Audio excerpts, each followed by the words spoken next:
Hello students, welcome to the lecture. स्वागत है आपका इस वीडियो में। मेरा नाम है विशाल तिवारी और आज हम लोग बात करने वाले हैं क्लास 12th के फर्स्ट चैप्टर की इलेक्ट्रिक चार्जेस एंड फील्ड।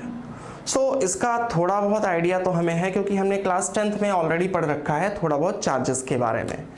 एक बार फिर से समझते हैं इलेक्ट्रिक चार्ज होता क्या है। एक बार आपने क्लास 10th में समझा था, एक बार अभी समझ रहे हैं। देखो, कोई भी सब्सटेंस आप ले लो, कोई भी मैटर ले लो, उसका जो स्मॉलेस्ट पार्ट लेते हैं हम लोग, एटम, वो भी 3 पार्टिकल से मिलकर बनता है, 3 एलिमेंट्री पार्टिकल्स। ये है एटम जो 3 टाइप के पार्टिकल से मिलकर बनता है। पहला है इलेक्ट्रॉन जो कि सराउंडिंग में रिवॉल्व करता है।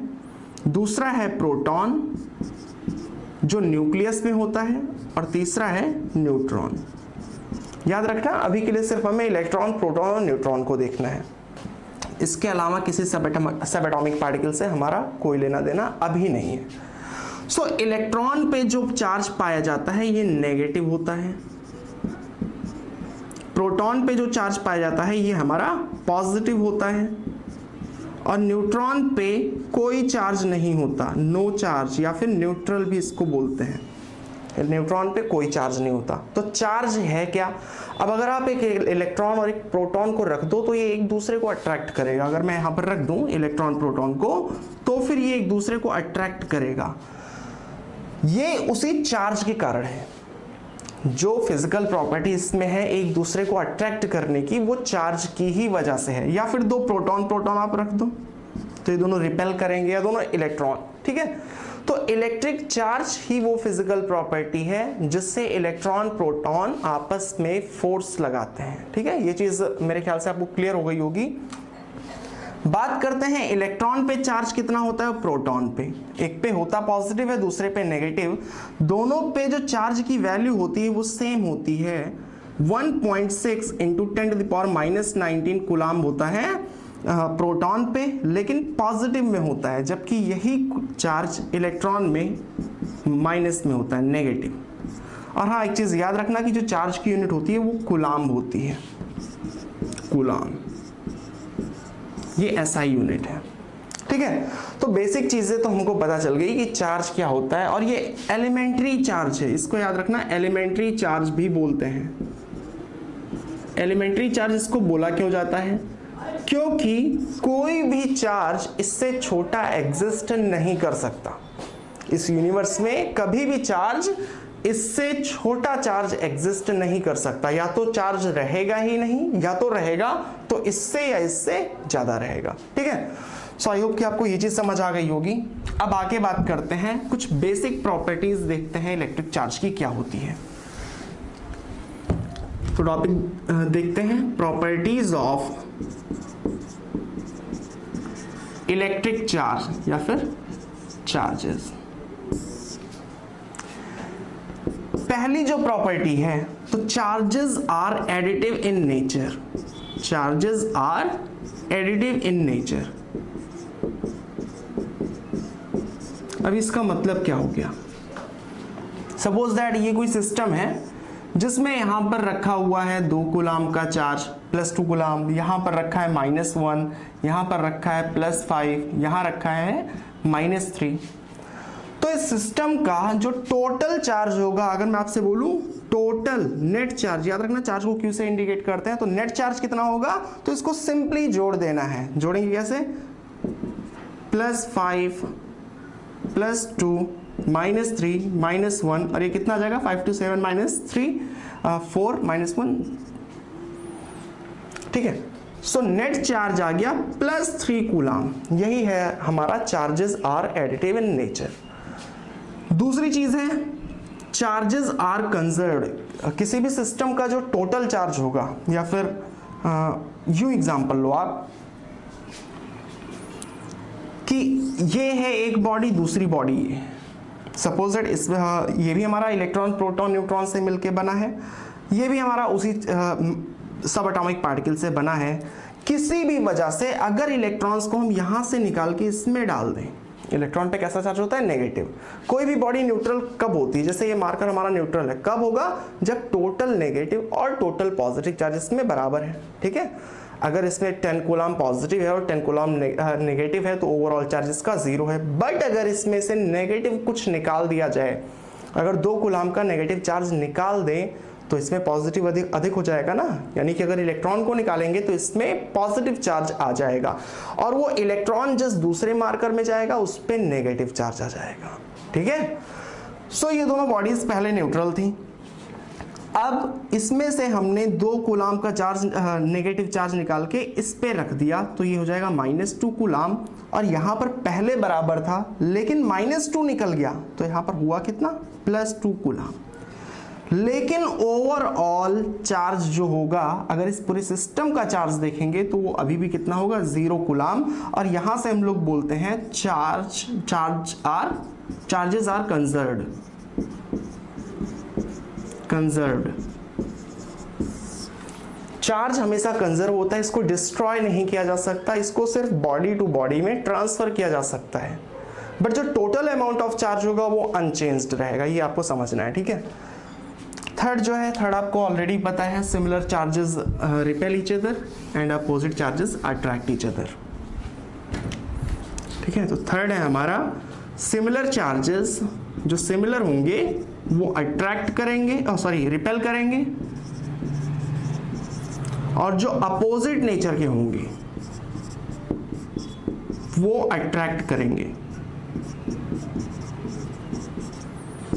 ठीक है, अगर आपने यहां पर एक पॉजिटिव चार्ज रखा है +Q और यहां पर एक +Q यहां भी रख दिया तो फिर क्या होगा, ये दोनों रिपेल करेंगे। बट अगर इसको माइनस चार्ज कर दिया जाए, एक प्लस और एक माइनस, तो फिर ये दोनों एक दूसरे को अट्रैक्ट करने लगते हैं। ठीक है, और ये जिस फोर्स से अट्रैक्ट करते हैं उसको बोला जाता है इलेक्ट्रिक फोर्स या फिर इलेक्ट्रोस्टैटिक अट्रैक्शन। इलेक्ट्रोस्टैटिक अट्रैक्शन, और अगर एक दूसरे को रिपेल करेगा तो बोलेंगे इलेक्ट्रोस्टैटिक रिपल्शन। यहां पर हम लोग लिख रहे हैं इलेक्ट्रोस्टैटिक फोर्स। ठीक है, अब अट्रैक्शन और रिपल्सन आप देख के जान जाओगे। अगर दोनों चार्जेस सिमिलर हैं तो फिर रिपल्सन होगा, अगर दोनों चार्जेस अपोजिट नेचर के हैं तो फिर उस केस में हमारा अट्रैक्शन होगा। ये है हमारा थर्ड प्रॉपर्टी। जो फोर्थ प्रॉपर्टी है वो सबसे इंपॉर्टेंट है, चार्जेस आर क्वांटाइज्ड।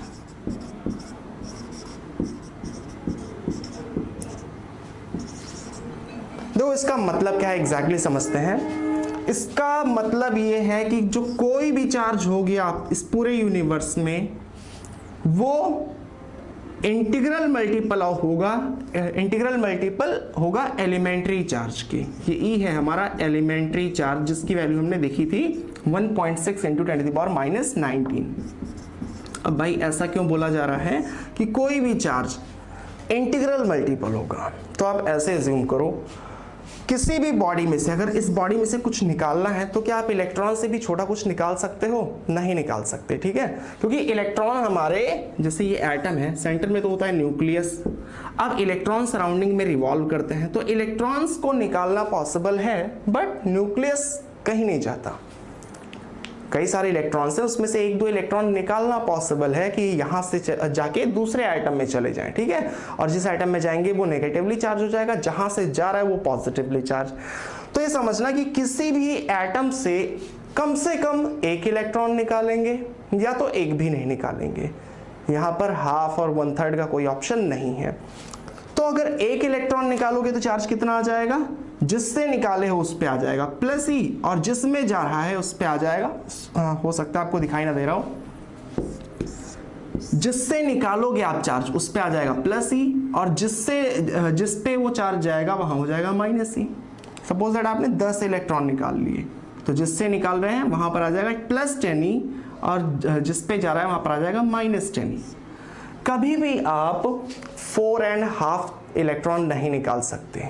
इसको ऐसे समझना कि एक बॉक्स है जिसमें 1-1 रुपए के सिक्के रखे हैं, और मैं बोलूं कि इसमें आप हाथ डालो और निकालो, ठीक है, तो आप कितना भी पैसा निकालेंगे बट वो ऑलवेज इंटीजर होगा। आप कभी भी 5.5 रुपीज नहीं निकाल सकते, क्योंकि उसमें सिक्के ऑलरेडी कितने के रखे हैं, 1 के रखे हैं। तो यही हमारा क्वांटाइजेशन ऑफ चार्ज, कि इस यूनिवर्स में जो भी चार्ज होगा वो हमेशा एलिमेंट्री चार्ज के का इंटीग्रल मल्टीपल होगा। हो सकता है वो प्लस में हो, अगर इलेक्ट्रॉन्स निकाले गए हैं तो उस पे प्लस आ जाएगा, अगर जा रहे हैं किसी पे तो माइनस आ जाएगा, इसीलिए आगे प्लस और माइनस दोनों लगाया गया है, बट होगा इंटीग्रल मल्टीपल। ठीक है, तो ये है हमारा इसको बोलते हैं क्वांटाइजेशन ऑफ चार्ज या चार्जेस आर क्वांटाइज्ड। ये चीज समझनी जरूरी है। अब आगे हम लोग देखने जा रहे हैं कूलॉम्स लॉ। तो कूलॉम्स लॉ बताता क्या है, अभी हमने थर्ड प्रॉपर्टी में देखा है कि दो अपोजिट नेचर वाले चार्जेस अट्रैक्ट करते हैं। अट्रैक्ट करने का मतलब खींचना एक दूसरे को, फोर्स लगाना, या दो सेम टाइप के हैं, दो नेगेटिव हैं या दो पॉजिटिव है तो एक दूसरे को धक्का लगाएंगे, रिपेल करेंगे। तो ये जो अट्रैक्टिव या रिपल्सिव फोर्स है उसकी वैल्यू बताता है कूलॉम्स लॉ। ठीक है, चलिए अब उसकी बात करते हैं। कूलॉम्स लॉ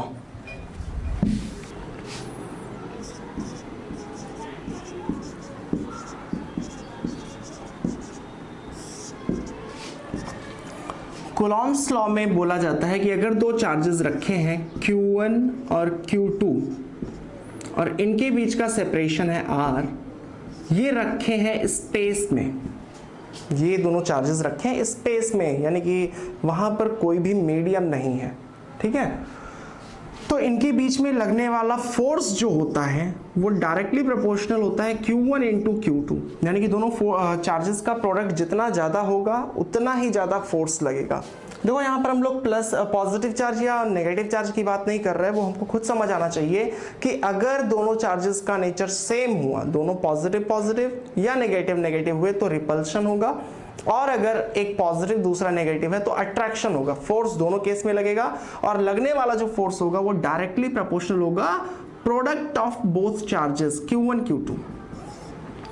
सेकेंड स्टेटमेंट है कि जो दोनों के बीच में फोर्स लगेगा, चाहे वो अट्रैक्टिव या रिपल्सिव हो, वो इनवर्सली प्रोपोर्शनल होगा square of distance between them, यानी कि अगर दोनों चार्जेस के बीच का सेपरेशन R है तो 1/r² के प्रोपोर्शनल होगा। ठीक है, अगर R ज्यादा होगा तो फिर फोर्स कम लगेगा, R कम होगा तो फोर्स ज्यादा लगेगा। और यहां से F इज प्रोपोर्शनल टू, अगर हम लोग दोनों को कंबाइन करें so F is proportional to Q1 Q2 by R², ये चीज मिलती है। अब इसके आगे ध्यान से देखना, ये जो प्रोपोर्शनलिटी का साइन है इसको हम लोग जब हटाते हैं तो आता है 1/4 पाई एप्सिलॉन नॉट। प्रोपोर्शनलिटी के साइन को हमने इक्वल कर दिया, 1/4 पाई एप्सिलॉन नॉट आया Q1 Q2 बाई R²। ऐसा हमने पहले भी क्लास 11th में भी कई बार किया, प्रोपोर्शनलिटी को हटा के फिर कोई कांस्टेंट लगाते हैं। आप अभी के लिए समझ लो कि ये वैसा ही कोई कांस्टेंट है। अब इस कांस्टेंट की वैल्यू कितनी होती है, 1/4 पाई एप्सिलॉन नॉट की वैल्यू होती है 9 इंटू 10⁹। यूनिट आप निकाल सकते हो, कैसे निकाल सकते हो, फोर्स की यूनिट हमारी न्यूटन, इसकी यूनिट चाहिए तो इसको हम लोग ऐसे ही लिखा रहने देंगे। क्यू की यूनिट होती है coulomb, so coulomb into coulomb, coulomb square, upon में आर है मीटर, सो मीटर का स्क्वायर, यानी कि यहां से हो जाएगा ये जो क्वांटिटी है अंदर इसकी यूनिट हो जाएगी newton metre square upon coulomb square.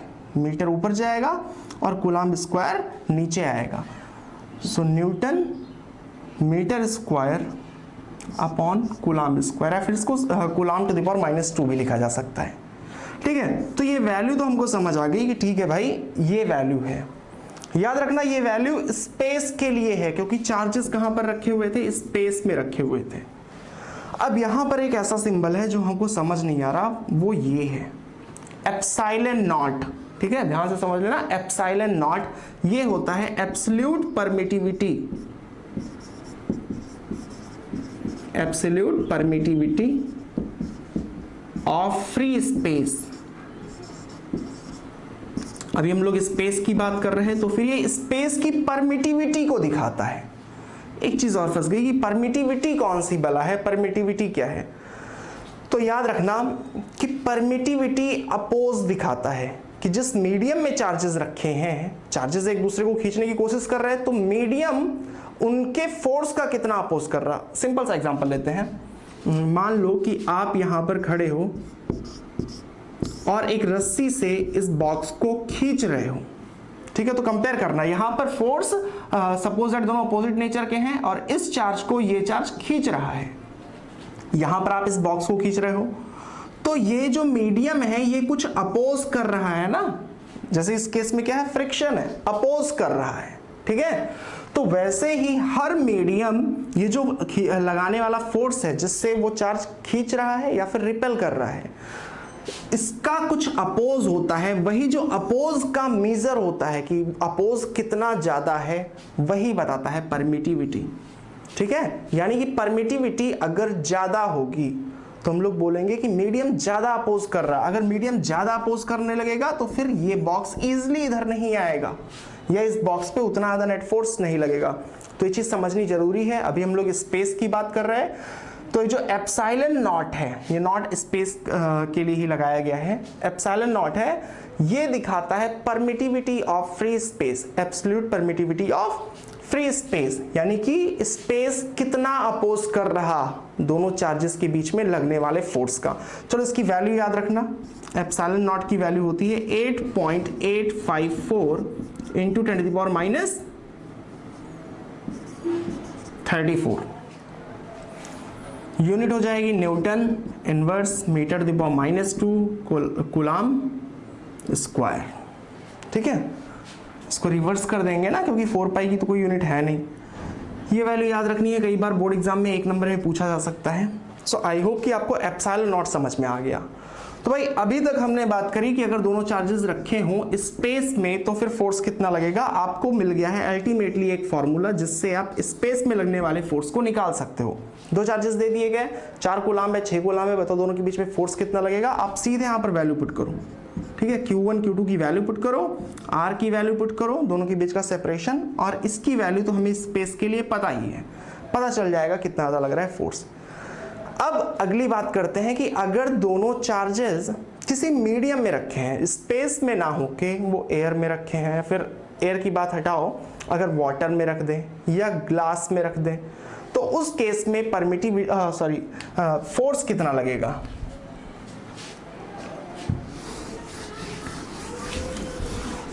देखो जो फॉर्मूला था, अगर दोनों चार्जेस स्पेस में रखे Q1 Q2 और बीच का सेपरेशन है R, अगर दोनों चार्जेस स्पेस में रखे हैं तो फोर्स लगता है, यानी force in vacuum equal to 1/4 pi epsilon naught Q1 Q2 by R square. यही है कूलॉम्स लॉ। बट अगर यही चार्जेस वैक्यूम की जगह पे किसी मीडियम में रख दिया जाए, किसी मीडियम में हमने रख दिया, तो मैंने पहले भी बोला था ये एप्सिलॉन नॉट क्या है कि मीडियम कितना रेजिस्ट कर रहा। अब वो तो वैक्यूम था, वहां पर रेजिस्ट करने के लिए कुछ था नहीं, तो एप्सिलॉन नॉट की वैल्यू बहुत कम थी।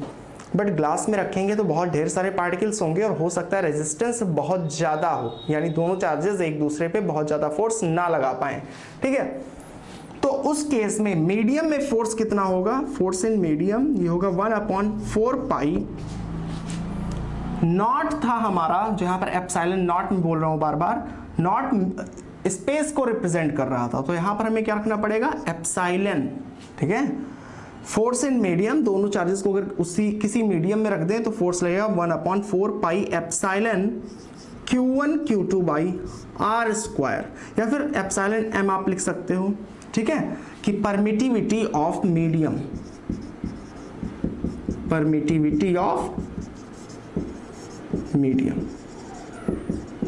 देखो कुछ चीजें तो आपको अपने कॉमन सेंस से सोचनी है कि मीडियम में पार्टिकल्स आ गए, स्पेस में कोई पार्टिकल था नहीं, तो दोनों चार्जेस को फोर्स लगाने से कोई नहीं रोक रहा था, इजिली फोर्स लगा रहे थे, यानी कि ज्यादा फोर्स लगा रहे थे।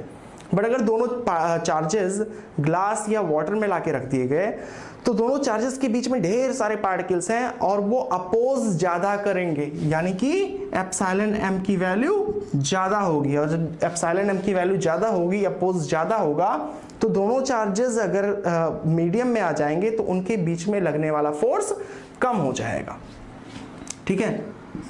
ये है हमारा फर्स्ट, ये है हमारा सेकेंड इक्वेशन। देखते हैं, फर्स्ट को डिवाइड कर दो आप सेकेंड से, फर्स्ट डिवाइडेड बाय सेकेंड, यहां से आ जाएगा force in vacuum upon force in medium. देखो 4 पाई कैंसिल आउट हो जाएगा, ये पूरी क्वांटिटी कैंसिल आउट हो जाएगी, ठीक है, स्पेस नहीं इसलिए यहीं पर कैंसिल करके दिखा रहा हूं। बचेगा क्या, 1 अपॉन एप्सिलॉन नॉट और यहां पर 1 अपॉन एप्सिलॉन एम। तो एप्सिलॉन एम जो है वो ऊपर चला जाएगा, तो इस तरीके से आ जाएगा एप्सिलॉन एम, यानी कि permittivity of medium upon permittivity of space, इसको लिख दिया जाता है एप्सिलॉन आर, बोला जाता है relative permittivity, relative permittivity of medium. Relative permittivity, relative का मतलब क्या होता है? कंपैरिजन, ठीक है। तो ये जो एप्सिलॉन आर है ये दिखा रहा है कि मीडियम का अपोज स्पेस की तुलना में कितना ज्यादा है। अगर मैं बोल दूं कि एप्सिलॉन आर की वैल्यू सपोज दैट 3 है, तो आप बोलोगे कि मीडियम का अपोज 3 गुना है, मीडियम का अपोज 3 गुना है। इसको एक और टर्म से इंडिकेट करते हैं, डाइलेक्ट्रिक कांस्टेंट के या फिर कप्पा, डाइलेक्ट्रिक कांस्टेंट, दोनों की वैल्यू सेम होती है, ठीक है। तो एप्सिलॉन आर या फिर के यही बताता है कि जो मीडियम है वो कितना अपोज कर सकता है इन कंपैरिजन टू स्पेस। अगर स्पेस इतना रेजिस्ट कर रहा तो मीडियम कितना रेजिस्ट करेगा। देखो, अगर एप्सिलॉन आर या फिर के की वैल्यू ज्यादा होगी, यानी कि मीडियम ज्यादा अपोज कर रहा है, मीडियम ज्यादा अपोज करेगा तो चार्जेस के बीच में लगने वाला फोर्स कम हो जाएगा। अब हम लोग देखते हैं एप्सिलॉन एम यानी कि permittivity of medium upon epsilon naught equal to epsilon R. मैंने भी बोला था कि कंपैरिजन है। एप्सिलॉन आर क्या रिप्रेजेंट कर रहा है कि मीडियम का जो परमिटिविटी है वो कितनी ज़्यादा है। अब दोनों चार्जेस अगर किसी मीडियम में रखे हुए थे आर डिस्टेंस पे, तो फोर्स हमारा आ रहा था 1/4 pi epsilon medium Q1 Q2 by R square. अब एप्सिलॉन मीडियम की जगह पे हम लोग क्या लिख सकते हैं? यहां से आप देखो एप्सिलॉन मीडियम आ जाएगा epsilon naught into epsilon R, epsilon naught into epsilon R. इसी को उठा के हम लोग यहाँ पर पुट कर देंगे और फोर्स निकल के आ जाएगा 1/4 pi epsilon naught epsilon R Q1 Q2 by R square. या फिर इसको ऐसे भी लिख सकते हैं F equal to 1/4 pi epsilon naught, epsilon R की जगह पे K भी लिखा जा सकता है Q1 Q2 by R square, क्योंकि मैंने बोला था कि दोनों की वैल्यू सेम होती है। देखो ये चीज क्या है, 1/4 pi epsilon naught Q1 Q2 by R square, ये था जहां पर एप्सिलॉन नॉट था। अगर इस K को हटा दें तो ये कौन से फोर्स की वैल्यू बताता है? जब दोनों चार्जेस स्पेस में रखे थे। बट अगर दोनों चार्जेस को मीडियम में ले आए, एक ऐसे मीडियम में ले आए जिसका अपोज K टाइम्स ज्यादा है, तो वहां पर लगने वाला फोर्स भी K टाइम्स कम हो जाएगा, यानी कि बोले तो K से डिवाइड हो जाएगा। ठीक है, सो आई होप कि आपको समझ आ रहा होगा। अगर कोई भी रिलेटेड डाउट हो तो फिर उसको कमेंट में जरूर पूछना, और अगर वीडियो पसंद आ रहा हो तो वीडियो को लाइक कर देना, चैनल को सब्सक्राइब कर देना। इससे रिलेटेड न्यूमेरिकल्स और कॉन्सेप्ट और आगे की जो बातें हैं वो हम लोग अगले वीडियो में करेंगे। तब तक के लिए बाय बाय।